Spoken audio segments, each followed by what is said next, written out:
English!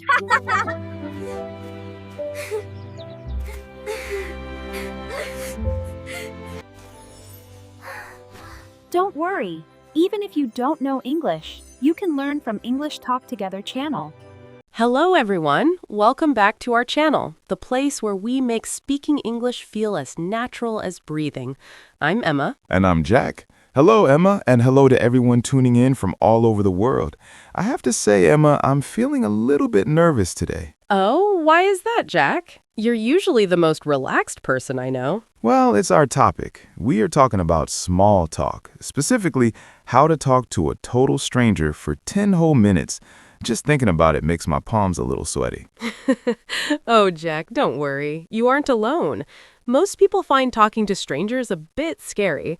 It's like standing at the edge of a swimming pool and being afraid the water is too cold. That is exactly how it feels. You're standing there, you see someone you'd like to talk to, but then your brain goes blank. You think, what do I say after hello? Precisely. And that's what we're going to solve today. We aren't just giving you 1 or 2 lines. We're going to give you a step-by-step expansion method so you can keep a conversation going for 10 minutes or more without any awkward silence. 10 minutes? Wow, that sounds like a long time when you're talking to someone you just met at a bus stop or a coffee shop. It feels long if you don't have a map, but once you have the small talk map, the time actually flies by. In fact, you might find it hard to stop talking. I like the sound of that. A map for conversation. So where do we start? What is the first step when we see someone new? The first step is what I call the observation opening. Before you even speak, you look for a shared reality. A shared reality. That sounds a bit scientific, Emma. What does that mean in plain English? It just means looking at what is happening to both of you right now. If you are both waiting for a bus and the bus is late, that is your shared reality. If you are both at a party and the music is very loud, that is also a shared reality. Ah, I see. So instead of trying to think of a cool line, I just talk about what is happening around us. Exactly. It's the easiest way to start because it's natural. For example, if you are at a cafe, you could say, "The smell of coffee in here is amazing, isn't it?" Oh, and then the other person can easily say yes or I love it. It's not a hard question to answer. Right. You want to make it easy for them. But here's the secret, Jack. Once they answer, you have to use the expansion hook. The expansion hook. Okay, I'm listening. How do I hook them? When they give you a short answer, you don't just stop. You add a small personal detail. If they say, "Yes, the coffee smells great," you can say, "I come here every Tuesday because they have the best lattes in the city. Do you come here often?" Oh, I see what you did there. You gave a little information about yourself, the Tuesday and the latte, and then you asked a question to give the ball back to them. Exactly. It's like a game of catch. You can't just hold the ball, you have to throw it back. That makes so much sense. But Emma, what if they just say no, first time, and then they look at their phone? That's my biggest fear. We've all been there. If they look at their phone, it's a sign they might be busy. But usually, if you're friendly and your voice is warm, people are happy to talk. The key is to move from the environment to the person. From the environment to the person. So moving from the coffee smell to the person's actual life. Yes, and that leads us to the second phase of our 10-minute map. But before we dive into that, Jack, I think we should remind our friends of something important. You're right. If you're enjoying this conversation and finding these tips helpful, please hit that subscribe button. And don't forget to click the like button. It really helps us reach more English learners who want to feel confident speaking. Definitely. Okay, Emma, I'm ready. We've opened the conversation. We've talked about the coffee. We've been talking for maybe 1 minute. How do we get to minute 5? That is where we use the current situation bridge. We stop talking about the room and start talking about the reason we are there. Exactly. The current situation bridge is how you move from "it's a nice day" to "who are you?" Without this, you'll get stuck in a loop of talking about the weather, and that's how conversations die. Oh, I've been there. It's raining. Yes, it is. Hope it stops. Me too. Ha! Silence. It's painful. Exactly. So, to build the bridge, you ask about their connection to the event or place.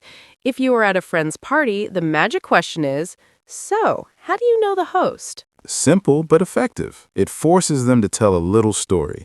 Oh, we went to university together, or we work at the same office. Right. And now you have a keyword. If they say university, you can ask what they studied.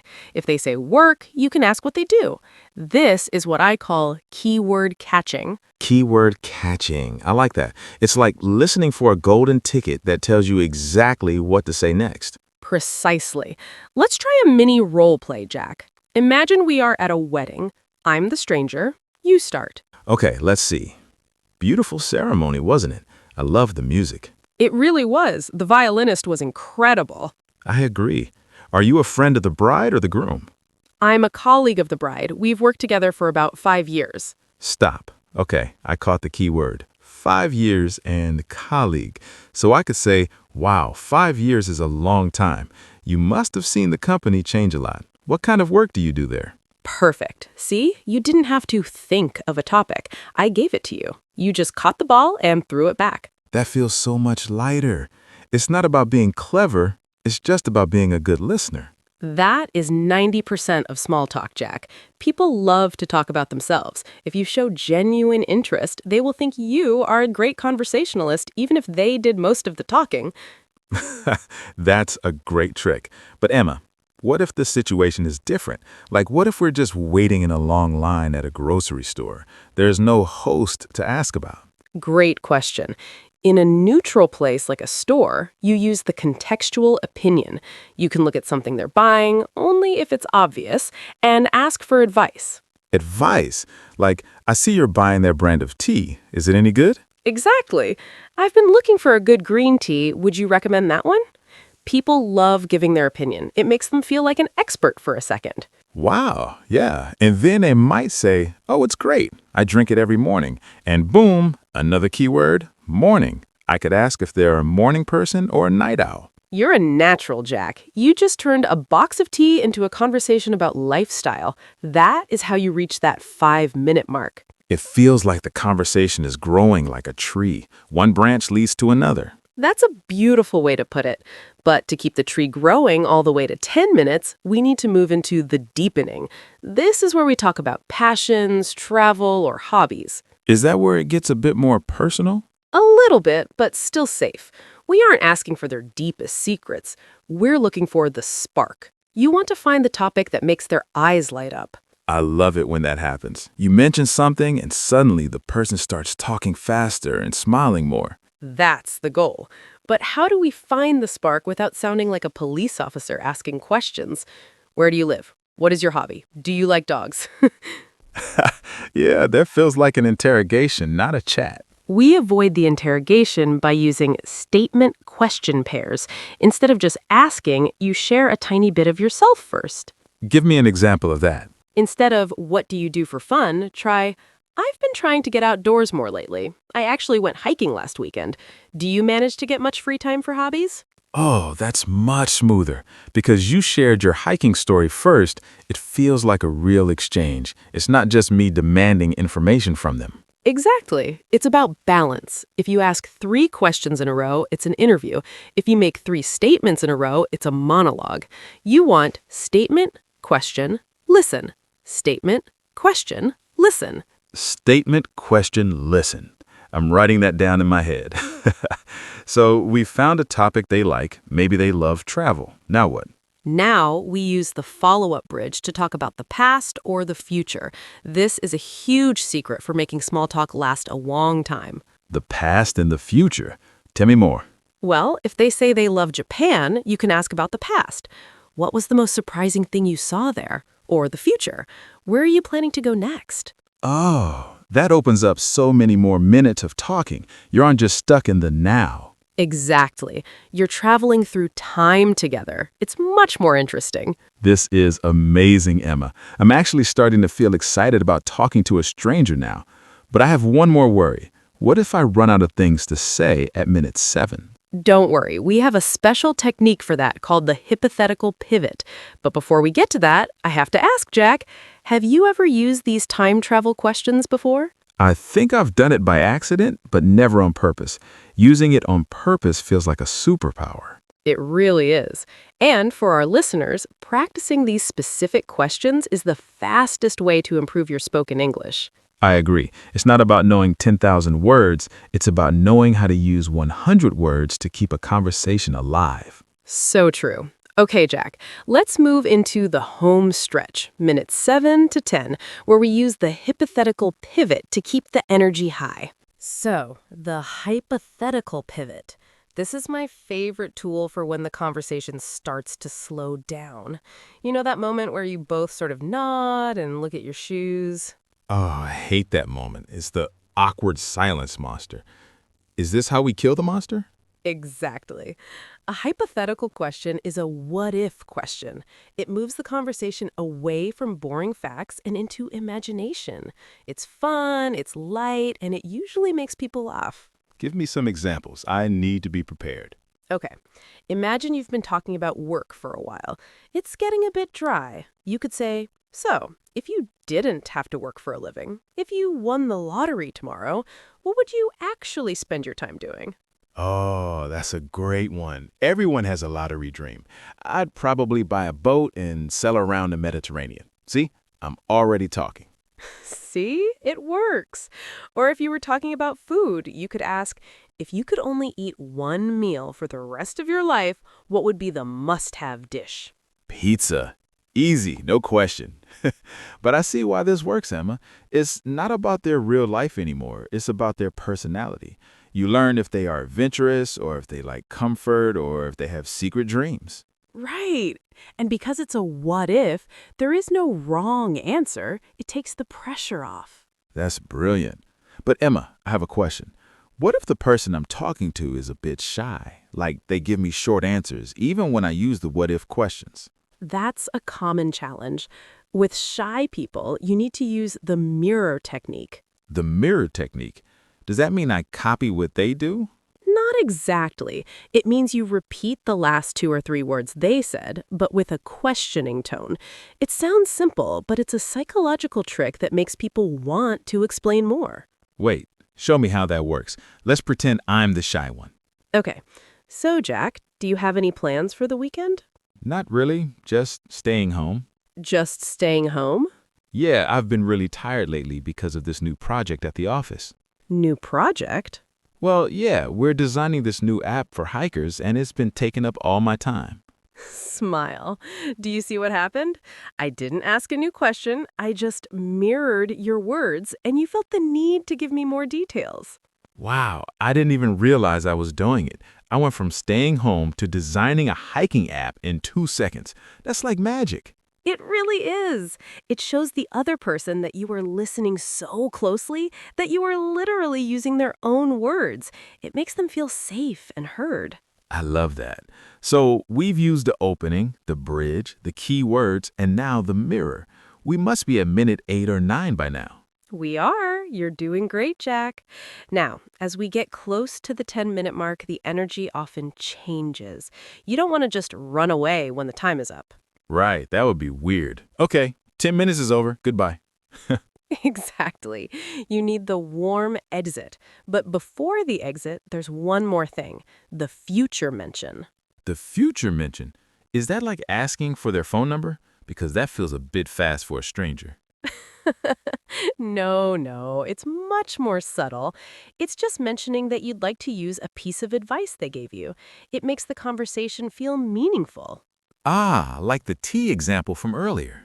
Exactly. You could say, I'm definitely going to try that green tea you mentioned. Thanks for the tip. Ah, that's so nice. It tells the person, I wasn't just talking to you to be polite, I actually value what you said. Precisely. It leaves them with a warm feeling, and it's the perfect lead-in to saying goodbye. So how do we actually end it without it being awkward? You use a reason to leave plus a positive comment. For example, well, I should probably get going. My bus is about to arrive. But it was really nice chatting with you, Jack. It was nice chatting with you too, Emma. See, that felt totally natural. No awkwardness at all. And look at that. We've just navigated a full 10-minute conversation with a stranger. I feel like I've just finished a workout, but a good one. My brain feels like it has a clear plan now. But Emma, I have to ask, What if I make a mistake? What if I forget a word in English while I'm doing this? That is the most important part of all, Jack, and I want all our listeners to hear this. The most important thing to remember is that the person you are talking to does not care about your grammar. They care about the connection. That is so true, Emma. When I'm talking to someone, I'm not thinking, oh, he used the wrong preposition. I'm thinking, is this person friendly? Are we having a good time? Exactly. If you forget a word, just describe it. If you can't remember the word violinist, say, the person playing the music with the wooden instrument. It actually keeps the conversation going. That's a great tip. It's like a game of charades inside the conversation. Right. And honestly, people find it charming when you are trying your best to communicate. It shows you are brave. Speaking a second language with a stranger is a very brave thing to do. It really is. I think we should all give ourselves a little pat on the back for even trying. I agree.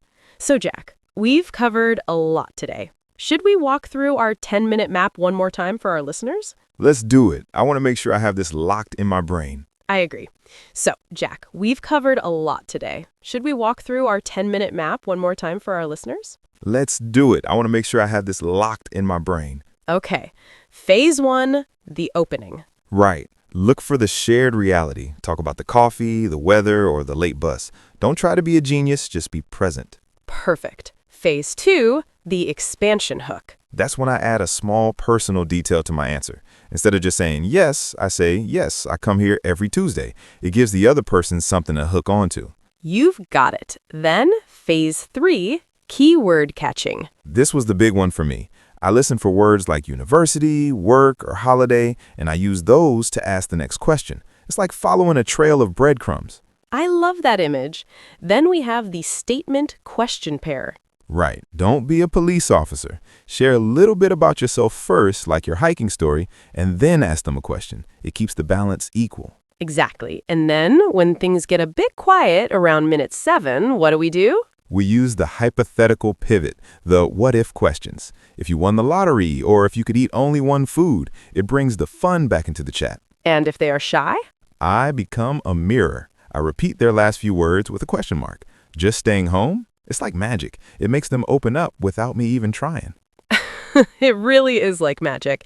And finally, the warm exit. Give a reason to leave, mention something helpful they said, and tell them it was nice to meet you. Simple, polite, and professional. Jack, you are a master of small talk now. I can't wait for you to go out there and try this. I'm actually going to a coffee shop right after this, and I think I might actually put down my phone and try to talk to the person next to me. That's the spirit. And for everyone listening, that is your homework for today. The next time you are in a line or waiting for a friend or sitting at a cafe, try just one of these steps. Just one. You don't have to do the full 10 minutes on your first try. Even a 30-second chat is a victory. Every little bit of practice counts. And remember, the more you do it, the less scary it becomes. Soon, you'll be the one making other people feel comfortable. I love that idea. Being the person who brings a little bit of warmth to a stranger's day. It's a great way to live. Well, Jack, I think we've reached our 10-minute limit for today's lesson. Oh, time flies when you're having a good conversation. It really does. Before we go, we want to hear from you. Yes. In the comments below, tell us what is your favorite small talk question, or tell us about a time you had a great conversation with a stranger. We love reading your stories. It's a wonderful way to practice your English writing, too. We'll be down there in the comments reading and replying. And if you haven't already, please subscribe and give this video a thumbs up. It means the world to us and helps us keep making these lessons for you. Thank you so much for spending your time with us today. You're doing a great job with your English. Keep going. Yes, keep practicing and stay curious. We'll see you in the next episode. Bye-bye, everyone. See you soon.